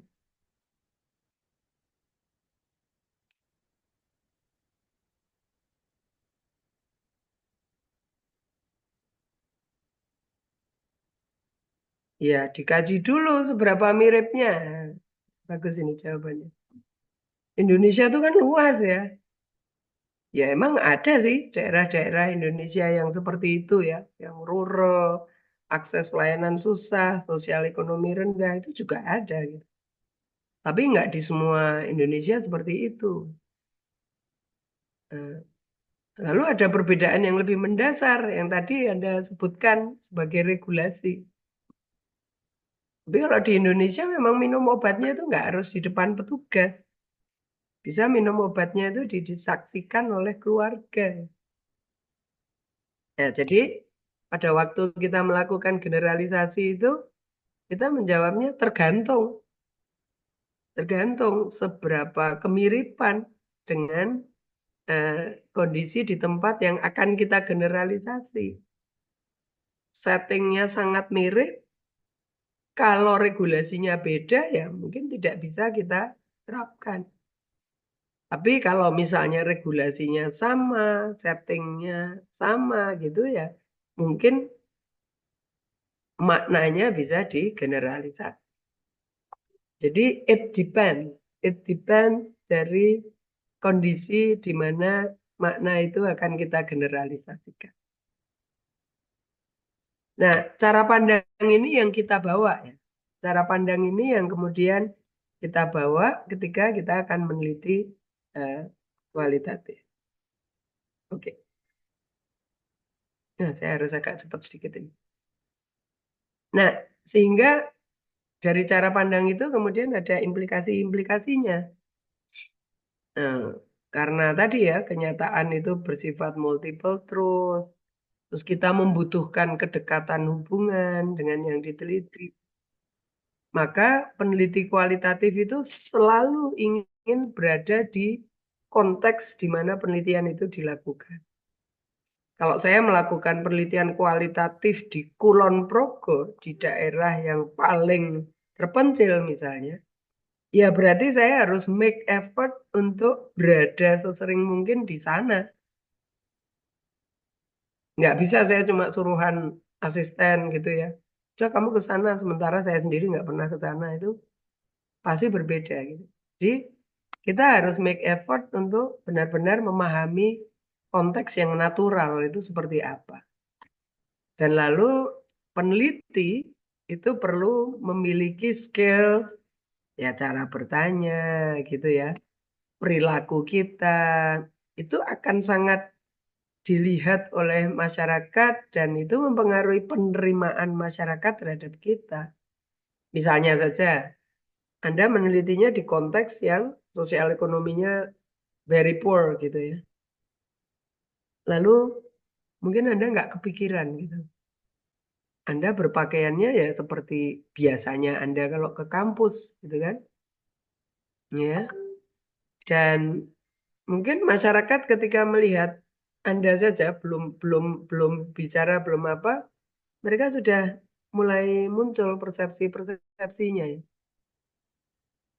Jadi kita harus sadar betul bahwa cara bertanya kita, bahkan perilaku kita, cara berpakaian kita itu akan sangat mempengaruhi apakah mereka itu bisa percaya dan bisa kemudian bercerita apa adanya gitu dengan kita. Ya, karena memang eh, instrumen tanda petik ya, instrumen kita meneliti itu memang di sini secara filosofi ya. Itu manusia sebagai instrumen. Itu maksudnya gini, kita bikin panduan wawancara sih, kita punya panduannya. Kita punya panduan FGD-nya. Tapi kan lalu itu kita tanyakan. Nah, sehingga cara bertanya kita, gesturnya, intonasi suaranya, gitu semua akan kemudian mempengaruhi jawaban mereka. Kalau mereka nggak nyaman ya mungkin mereka hanya nggih gitu. Mboten dia sok-sok ngoten gitu. Pendek-pendek jawabannya. Karena mungkin mereka ragu ya, apakah mereka bisa bercerita apa adanya. Lalu desain penelitian kualitatif dikatakan emergent. Emerge itu muncul ke permukaan. Mengapa begitu? Sekali lagi, penelitian kualitatif itu tujuannya adalah menggali, mengeksplorasi. Karena mengeksplorasi itu artinya bahwa kita ingin mengetahui lebih banyak. Bukan berarti kita nggak tahu apa-apa ya, mungkin kita tahu sedikit lah. Tapi kemudian kita ingin menggali lebih banyak. Nah, strategi menggali itu bisa saja ketika nanti di lapangan, yang tadinya saya nggak terpikir untuk menginterview orang itu gitu ya. Tapi ketika di lapangan kemudian saya memahami bahwa, oh seseorang itu perannya penting banget. Sehingga perlu untuk saya tambahkan di interview. Jadi bisa saja nanti cara pengumpulan data itu agak berubah gitu ya. Berubahnya bukan kok itu salah enggak. Tapi lalu diperkaya dengan memang sesuatu yang Anda butuhkan. Dan itu kita baru sadarinya ketika kita berada di lapangan. Jadi desainnya memang bisa kemudian desain itu berkembang ketika kita melakukan penelitian itu. Penelitian kualitatif sifatnya menegosiasi dan kita menegosiasi dengan cara bertanya. Bertanya itu sebetulnya menegosiasi.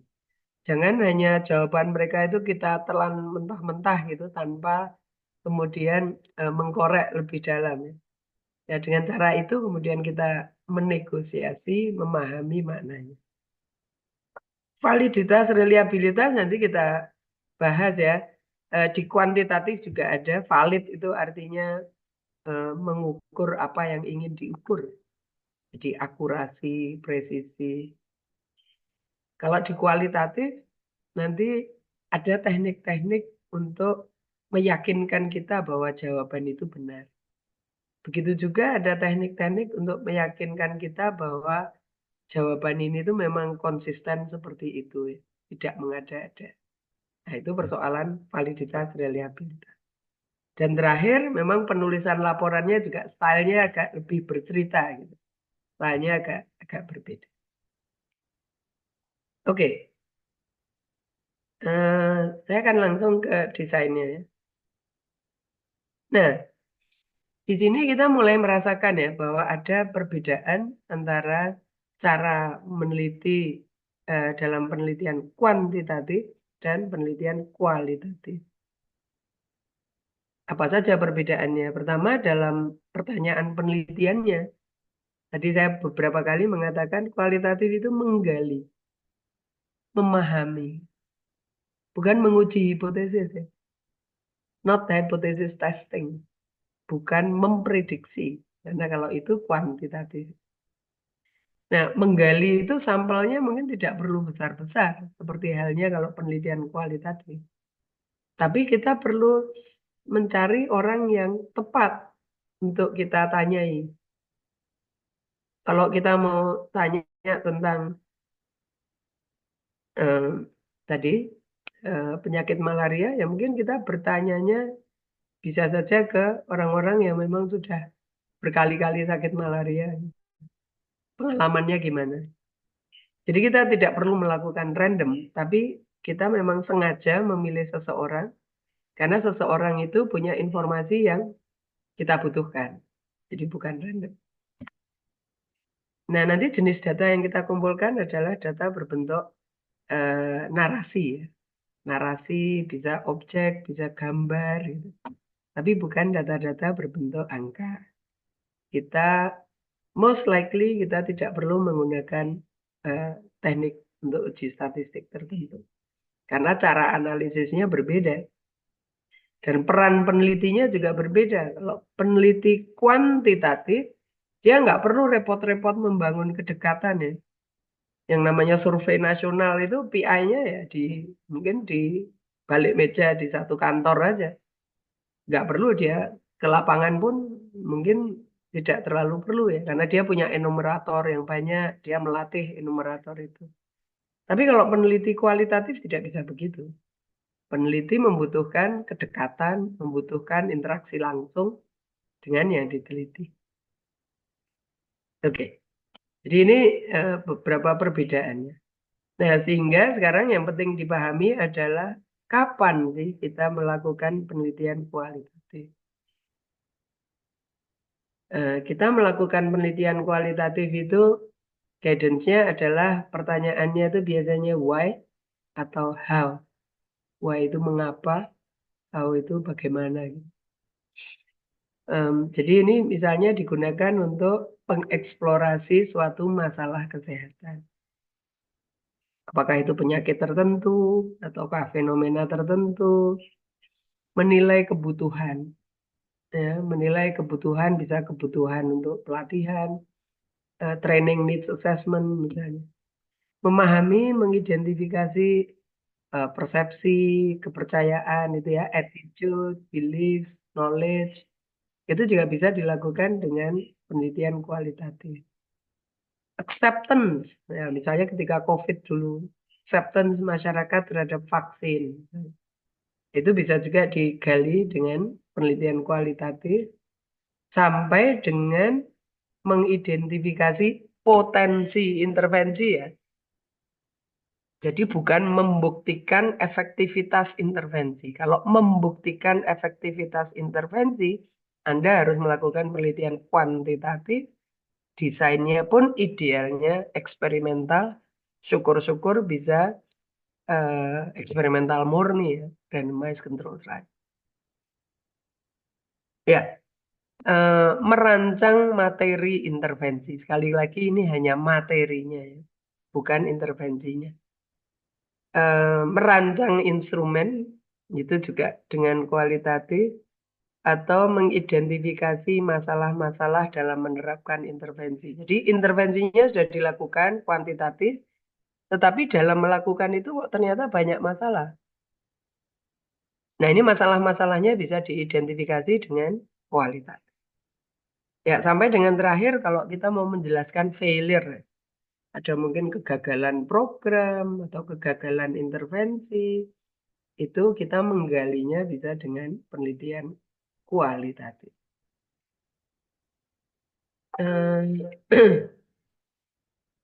Ya ini contoh-contoh saja, nanti mungkin Anda bisa lihat sendiri gitu ya.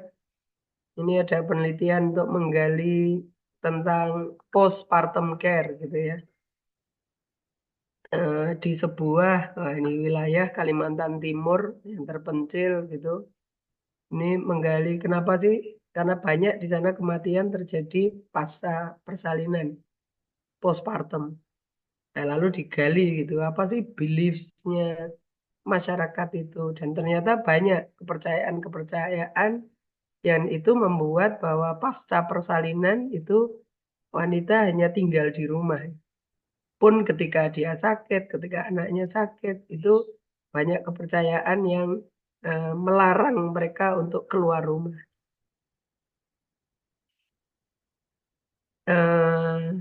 Nah ya ini paper malaria saya tadi. Ya mungkin di sini maaf saya lewati cepat saja, tapi nanti silahkan ya. Ini pasien TB, pasien journey di Yogyakarta.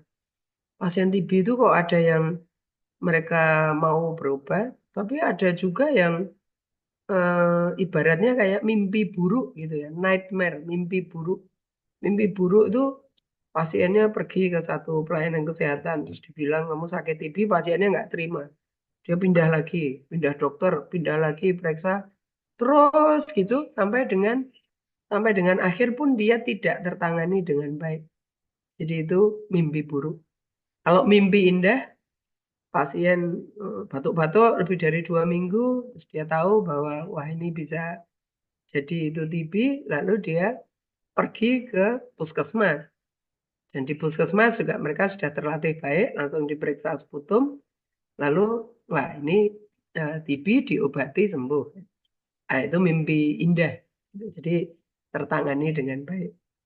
Lalu juga ada yang diantaranya ya, slowly akhirnya bisa terobati, tapi tetap ada yang shopaholic, jadi wah, terus berusaha mencari pelayanan kesehatan.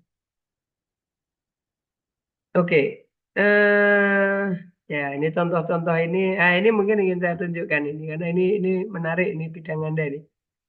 Ini ada sebuah paper yang judulnya itu dia ngambil dari kuotasi atau ngambil dari statement informannya. Ini tentang obesitas pada dewasa. Statementnya adalah saya itu tidak makan hamburger dan tidak makan kentang goreng dalam jumlah banyak every day. I don't eat that every day. Lalu judul berikutnya adalah sebuah studi kualitatif tentang dampak public health messages on obesity among obese adults. Nah, studi ini menarik karena dia menceritakan bahwa di setting itu gitu ya, itu ada banyak obesitas, kejadiannya cukup banyak pada adult gitu ya. Dan kemudian dilakukan public campaign, social campaign, dan dalam kampanyenya itu mereka banyak menggunakan poster, banner gitu ya. Yang poster-poster itu gambar-gambar yang biasa dipakai itu hamburger sama large chips. Dan akhirnya studi kualitatifnya berusaha menggali kenapa kampanyenya tidak berhasil. Jadi kampanye itu tidak sukses. Dan ternyata salah satu alasannya adalah bahwa ketika mereka melihat gambar-gambar ini, hamburger large chip, ya mereka merasa, saya nggak gitu kok. Saya nggak makan hamburger large chips every day kok. Jadi pesan itu bukan untuk saya gitu. Padahal dia termasuk obesitas dan termasuk yang menjadi sasaran itu. Jadi ini persoalan bahwa message-nya mungkin tidak tepat sasaran ya. Ini karena pesannya tidak tepat, mereka merasa this is not for me. Dan mereka mengignore pesan-pesan itu.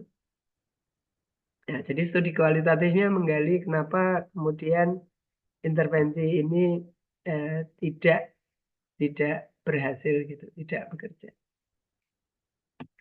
Oke. Nah, ini mungkin bagian yang sudah agak menjelang akhir ya.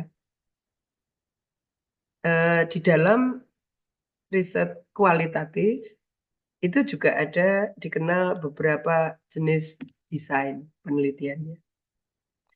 Ya sama dengan Anda kalau kuantitatif itu kan ada survei, ada case control, ada cohort, apalagi kuasi eksperimental gitu macam-macam kan.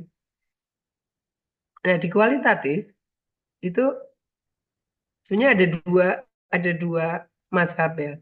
Yang pertama adalah orang hanya secara umum mengatakan bahwa this is a qualitative study, full stop, tanpa menspesifikkan jenis riset yang mana yang digunakan. Nah, cara ini juga masih terus dipakai ya. Karena mungkin penelitinya merasa memang dia tidak mengikuti secara spesifik, baik desain fenomenologi, grounded, ataupun etnografi. Sehingga dia hanya secara umum mengatakan bahwa this is a qualitative study. Dan dia memang menggunakan kaidah-kaidah penelitian kualitatif. And that's fine gitu ya. Sampai sekarang kita juga tetap menemukan ada publikasi-publikasi yang hanya mengatakan this is qualitative study. Ya nggak apa-apa, cara itu memang bisa digunakan. Nah cara yang lain adalah memang menggunakan desain yang lebih spesifik. Dalam bahasa kualitatif itu disebut research tradition, tradisi. Dalam riset kualitatif. Yang pertama adalah kita mengenal ada yang namanya fenomenologi. Fenomena. Lalu ada yang disebut dengan grounded theory. Dan ada yang disebut dengan etnografi. Secara garis besar mungkin 3 ini yang banyak digunakan. Nah, fenomenologi, kata fenomena di situ, itu adalah untuk penelitian-penelitian yang memang dia fokusnya itu ingin memahami bagaimana pengalaman orang tentang fenomena tertentu. Pengalaman itu kan berarti konkret ya.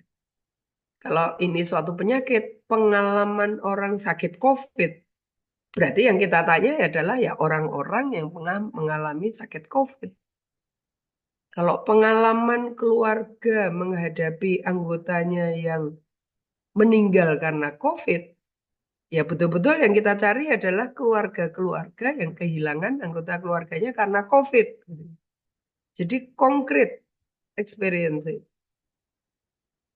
bukan persepsi ya, bukan persepsi, tapi pengalaman. Nah, sehingga sampelnya biasanya relatif tidak besar. Jadi ini lebih sedikit daripada penelitian kualitatif secara umum ya. Dia mungkin hanya membutuhkan sekitar 10 orang yang mempunyai pengalaman tersebut. Dan kemudian 10 orang itu dia wawancara, tapi biasanya wawancaranya panjang dan seringkali serial. Nggak cukup sekali wawancaranya.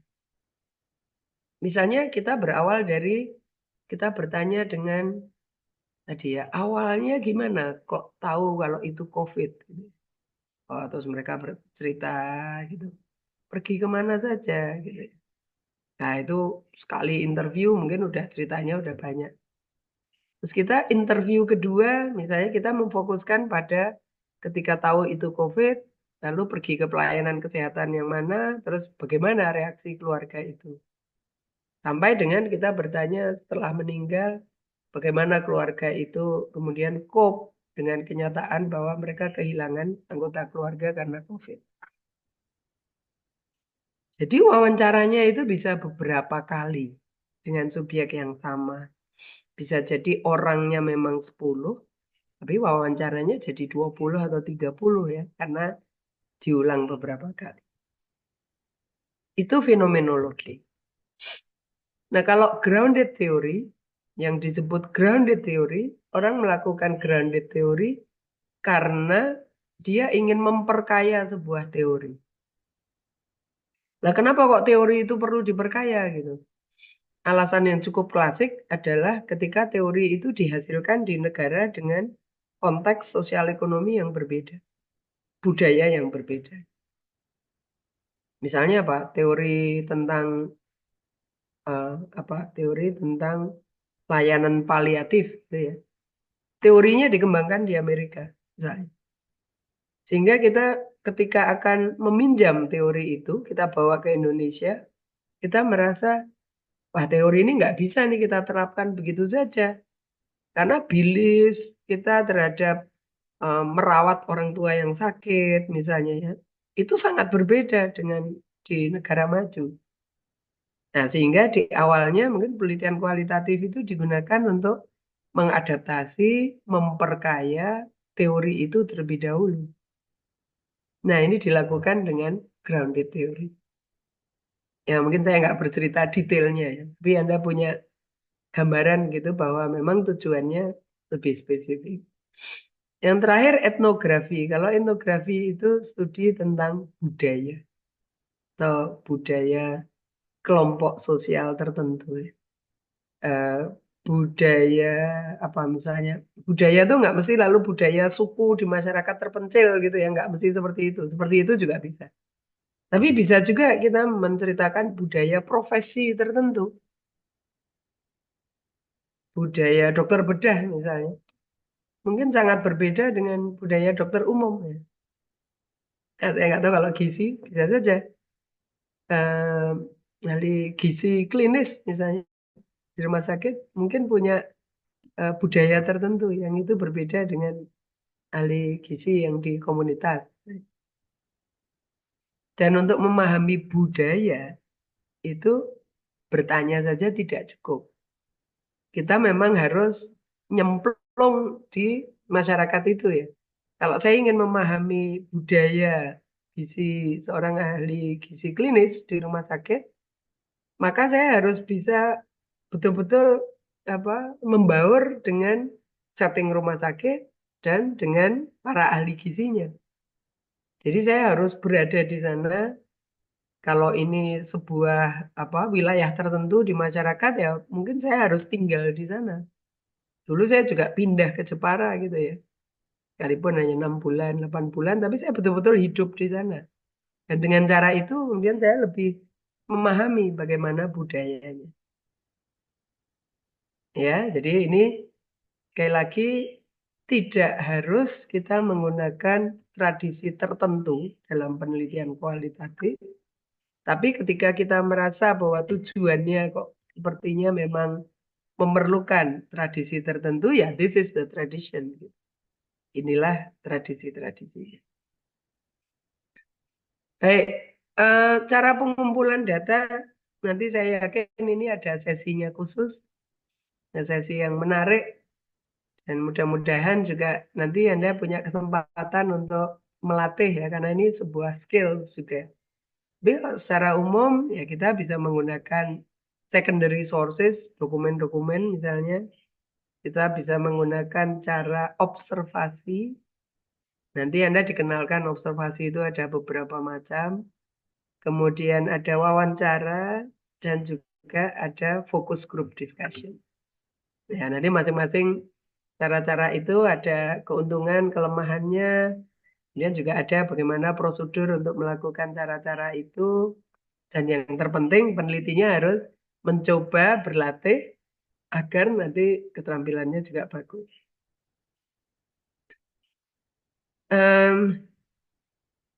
Untuk prinsip sampel di kualitatif, kalau di kuantitatif kan Anda pakai rumus ya. Rumus penghitungan jumlah sampel gitu kan. Nah, kalau di kualitatif, kriterianya adalah kita mencari kriteria yang itu membantu kita untuk memperoleh informasi yang rich, informasi yang kaya, informasi yang mendalam. Tapi kita tidak perlu random ya. Kita tuh memilih informan itu karena kita tahu orang itu punya banyak informasi. Misalnya kalau TB ya kita tahu dia itu pegang program TB dan dia sudah lama bekerja sebagai programmer TB. Nah, ini cocok ini untuk saya interview. Jadi saya memang sengaja memilih orang-orang tertentu karena kita tahu orang-orang itu akan memberi informasi yang bermanfaat untuk kita. Itu dasarnya. Nah, sehingga nanti dengan dasar itu ya memang ini ada judgement ya. Ada judgement untuk memilih orang-orang seperti apa yang kita butuhkan. Dan dari situ lalu tentatif kita menetapkan jumlah sampelnya. Saya sebut tentatif karena bisa saja dalam pengumpulan datanya nanti akan bertambah atau mungkin malah nggak perlu sebanyak itu juga bisa. Cara-cara samplingnya saya berharap nanti Anda bisa baca ya dari buku-buku kualitatif. Saya juga ada satu buku kualitatif, tak kenal maka tak sayang. Jadi silahkan kalau itu memudahkan Anda. Buku-buku yang lain juga banyak untuk mengenal penelitian kualitatif. Baik, ini oke. Trustworthiness dan analisis mungkin saya singkat dulu untuk mengatakan bahwa di penelitian kualitatif yang paling penting itu adalah validitas internal dulu. Kalau Anda merasa agak lupa validitas internal itu apa, ya dibuka-buka lagi. Kita yakin bahwa kita mengukur itu dengan alat ukur yang tepat. Kita yakin bahwa ketika menginterview itu memang saya bertanya dengan pertanyaan yang tepat dan prosedurnya juga betul. Sehingga nanti informasi yang diperoleh itu kredibel. Nah, memang istilah di kualitatif bukan validitas internal, tapi credibility. Nah, cara membuktikannya gimana? Ya, itu ada yang disebut dengan triangulasi ya. Kalau saya baru memperoleh dari satu wawancara, mungkin saya nggak bisa terlalu yakin apakah ini memang betul. Ya, saya kemudian cross-check gitu ya, dengan orang lain, cross-check dengan pihak-pihak lain gitu. Sampai kemudian saya merasa, oh ini sekarang informasinya sudah mengarah pada kredibel gitu, bisa dipercaya. Nah, kriteria yang lain tidak sepenting validitas internal. Ya, kita harus yakin dulu bahwa ini valid dan melakukan upaya untuk membuktikan itu. Itu tugas utama kita. Ya. Ya, nanti mudah-mudahan ada kesempatan berikutnya yang kita akan membahas ini secara lebih dalam. Nah, analisis juga seperti itu. Sekalipun kita tidak menggunakan analisis statistik, tetapi ada prosedur-prosedur yang sistematik untuk meringkas data ya, dari yang tadinya berlembar-lembar transkrip, itu kemudian kita bisa meringkasnya dan menyajikannya misalnya dalam bentuk tabel atau dalam bentuk visualisasi yang lain. Jadi ada cara-cara untuk mencegah subjektivitas ketika kita melakukan analisis data kualitatif. Ya, dan cara itu yang kemudian prosedur itu yang kemudian kita berlatih ya. Jadi jangan Anda khawatir bahwa oh kalau kualitatif kan subjektif. Ya memang kualitatif itu subjektif. Tapi subjektif tidak berarti keliru. Subjektif tidak berarti lemah. Tidak. Karena lalu ada cara-cara yang sistematik untuk kita menganalisisnya. Baik, ini cara analisisnya mungkin kita bahas di kesempatan berikutnya. Dan ini slide terakhir saya. Saya ingin menyampaikan pesan bahwa proses dalam penelitian kualitatif itu sifatnya seperti siklus gitu ya. Iteratif loop, bukan linear. Kalau kuantitatif itu sangat linear ya. Anda bagi kuesioner, Anda uji kuesionernya dulu, Anda distribusikan, terus Anda collect hasilnya, Anda masukkan datanya, di clean, kemudian dianalisis.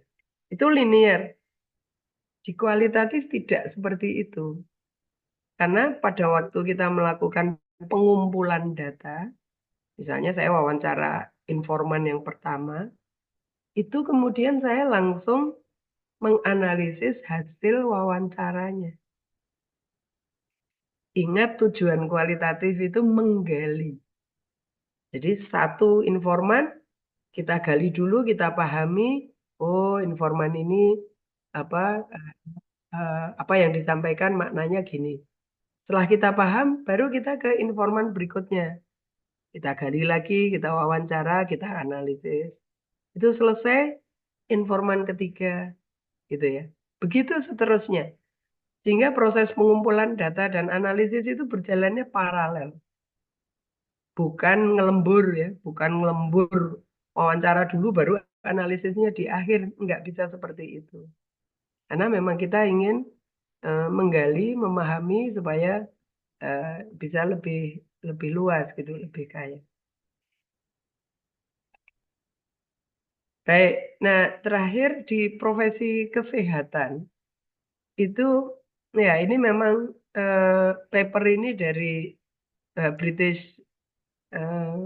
BMC, BMC yang education.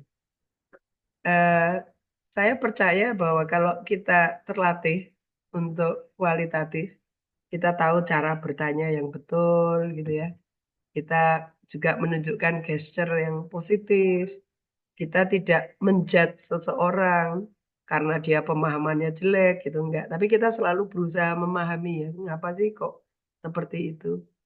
Dan itu di jurnal itu dikatakan bahwa ini bisa membantu kita mengubah approach ketika kita harus berhadapan dengan orang, dengan pasien, dengan masyarakat. Itu jadi lebih membantu ya. Lebih konstruktif, lebih bisa memahami, dan harapannya itu kemudian bisa memahami Anda ketika menekuni profesi gizi ini. Baik, itu kira-kira yang bisa saya sampaikan pada kesempatan yang pertama ini. Kuliah Anda berikutnya jam berapa ya?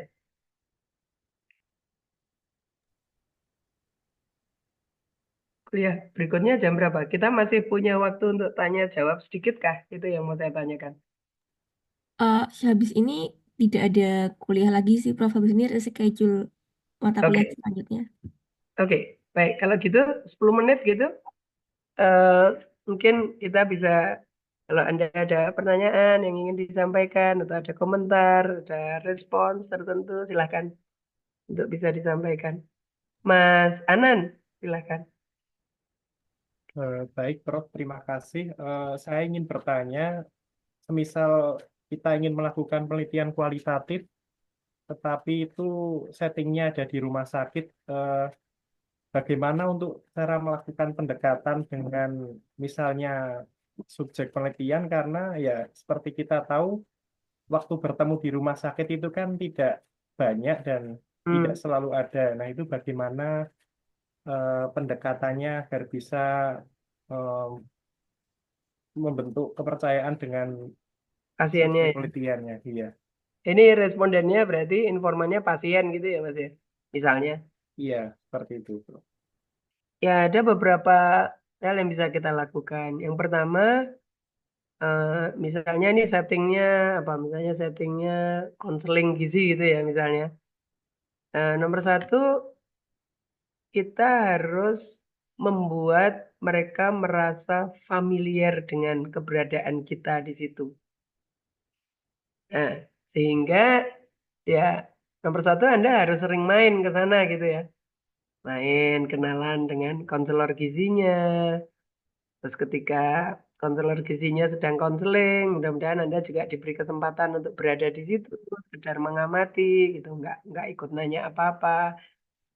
Dengan begitu lama-lama mungkin pasien dan juga konselor gizinya merasa bahwa mereka familiar, udah biasa gitu melihat Anda di situ. Itu itu satu hal yang pertama.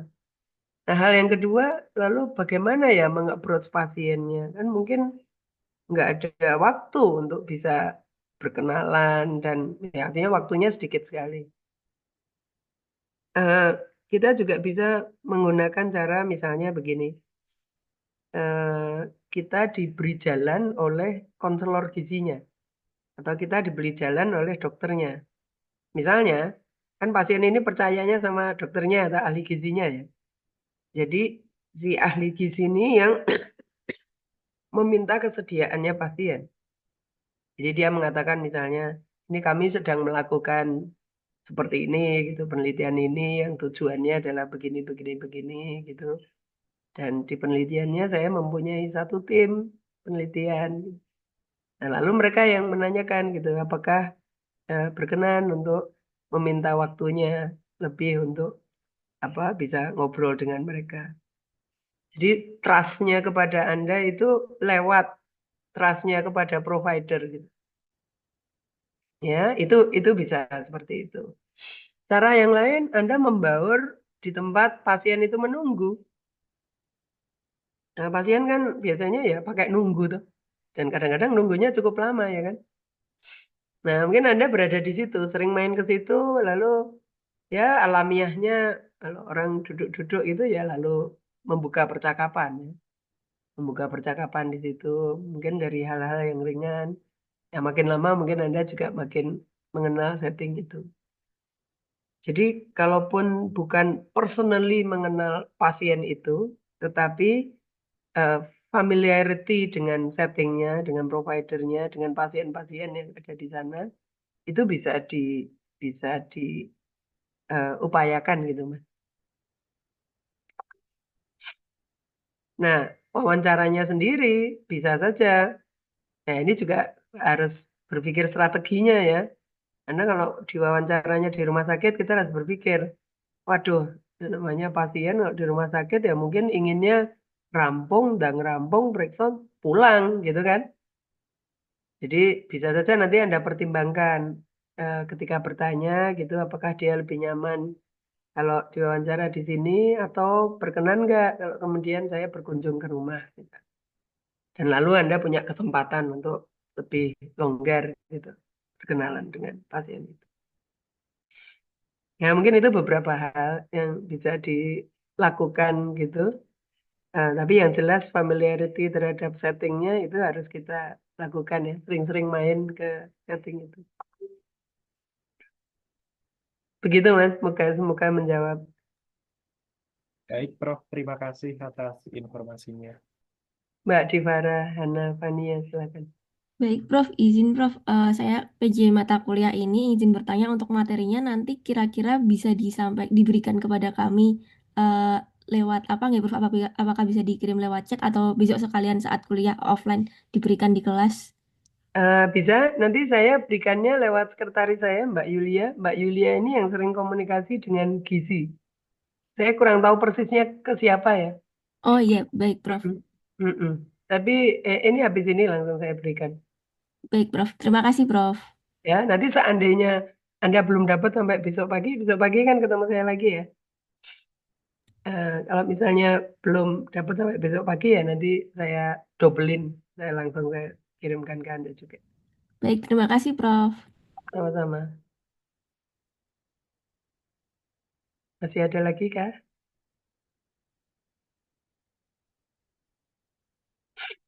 Baik, kalau tidak ada, saya akhiri sekian dulu. Mudah-mudahan nanti ada di antara Anda yang mungkin penasaran gitu ya, pengen mencoba penelitian kualitatif gitu. Tentu kami akan sangat senang gitu untuk mendampingi. Kita akhiri dulu sekian. Terima kasih perhatiannya. Sukses selalu. Assalamualaikum warahmatullahi wabarakatuh. Waalaikumsalam. Terima kasih, Waalaikumsalam. Terima Prof. kasih, Prof. Terima kasih, Sama-sama. Prof. Terima kasih, Prof.